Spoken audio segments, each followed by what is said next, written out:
दिनै बालाजान थिनालि post office हलथुगाव Kokrajhar जिल्लायावहाय मोनसे कमिउनिटि हल दङ रुपनारायण मुसाहारि मेम'रियेल कमिउनिटि हल होननाय।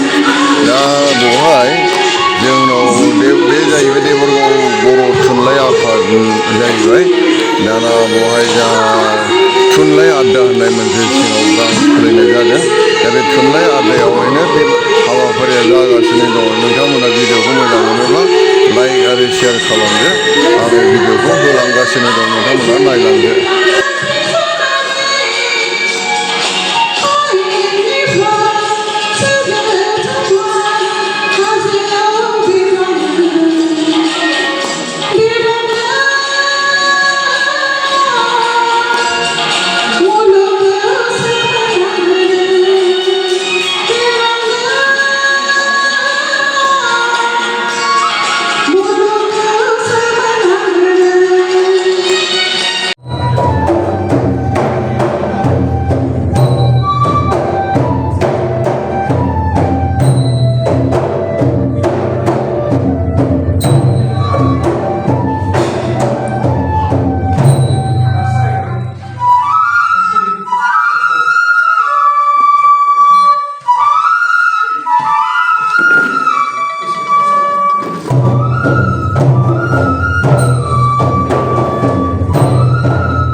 गोजोननाय आरो सिबिनाय हामलायनायखौ जासिहरग्रोनाय जाबाय।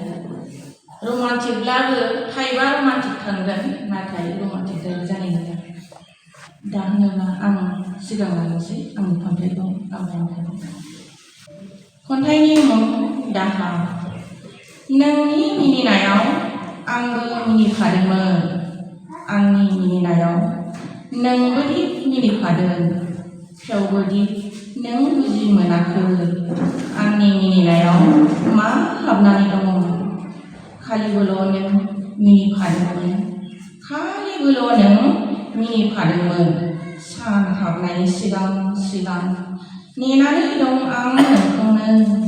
सान हाबनायनि सिगां सिगां नेनानै दं आं नोंखौनो। खोमसिनि उनाव सोरां, दुखुनि उनाव सुखु फैयो, नोंबोथ' मिथिखागौमोन ना बुहुमनि गिदिंनायखौ रावबो हमथा हाया होनना। नोंबोथ' मिथिखागौमोन ना बुहुमनि गिदिंनायखौ रावबो हमथा हाया होनना। जिउनि बेलासि समा रावखौबो नेना थाया, जेराव दं आं गोजोनै नोंबोथ' जानांगौ बिब्दिनो। जेराव दं गोजोनै नोंबोथ' बिब्दिनो जानांगौ। सुबुंनि गेजेराव मुंसे मुं लानानै, सुबुंनि गेजेराव मुंसे मुं लानानै नेनानै थागोन नोंखौनो।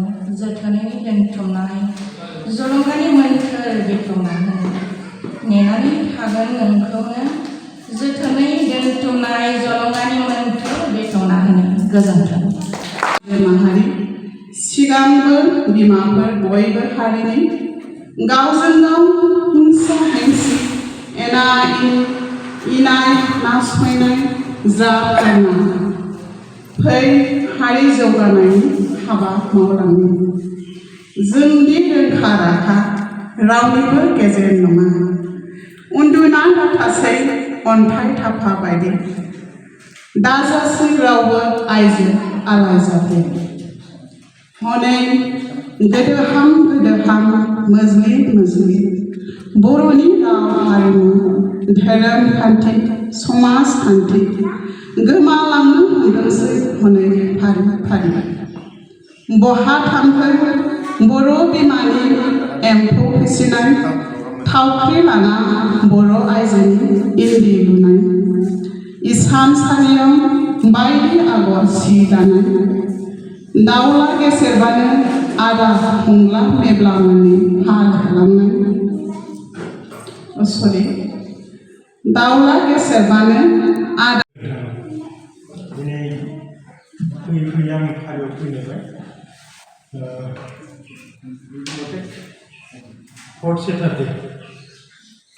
फर्थ सेटारडेआवहाय बे हाबाफारि बायदियैनो आंबो जागा मोनसे मोनसे बाहागो लाबोगासिनो दङ।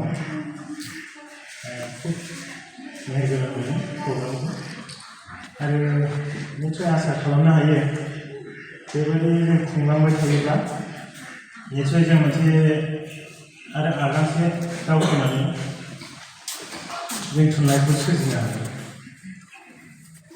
आलासि नोंथां लोगोसेयावनो फंबाय बिनानाव लोगो नोंथांमोन, दिनै बे थुनलाइ आयदायाव आं गावनो सुजुनाय, आं लिरगिरि नङाब्लाबो आंबो गावनो सुजुबाय थायो। खिन्थु बे खन्थाइयाव माबाफोर गोरोन्थि जायोब्ला आं नोंथांमोननो निमाहा बिनाय थाबाय। आं खन्थाइखौ आवरायनो सानदों। खन्थाइनि मुङानो जाहैबाय जों दाबो दङ बर'नि मुंख्लं खाम्फाइ। जों बर'नि मुंख्लं बिर जोहोलाव जोहोलावजो, नाथाय जों बै बुहुमनिफ्राय बेसेबां गोजानाव। जानो हागौ जोंनि आथिंजों थाबायनो हालिया, मेगनजों नुलिया, खालिबोल' खोमाजों एसे खोनायो। थेवब्लाबो बिसोरनि हास्थायनाय आंनि फिसानि सिमाङा जाफुंगोन।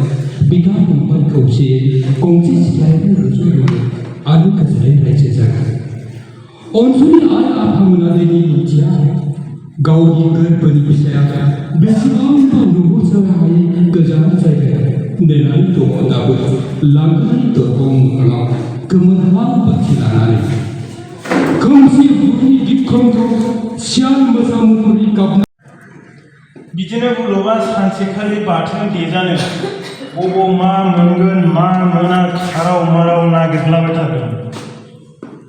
बेबायदिनो बियो नागिरै नागिरै फांसे खामब्रेंगा बिफां सिङाव मासे सखा दाउसिन नुदोंमोन। बेबायदि बे सखा दाउखौनो गावस्लायनानै गां फुनानै सावनानै बाथोन देजानो सानगारनायसै।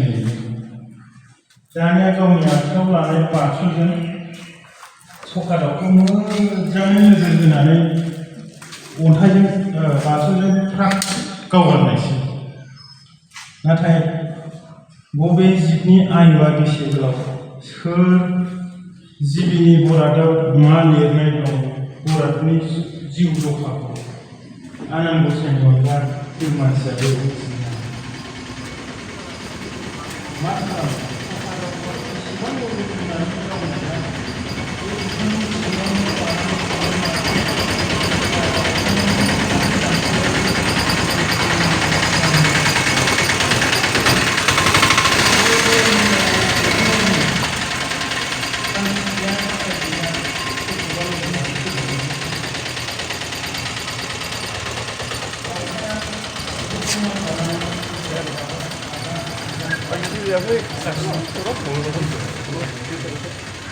दानिया बे दाउखानि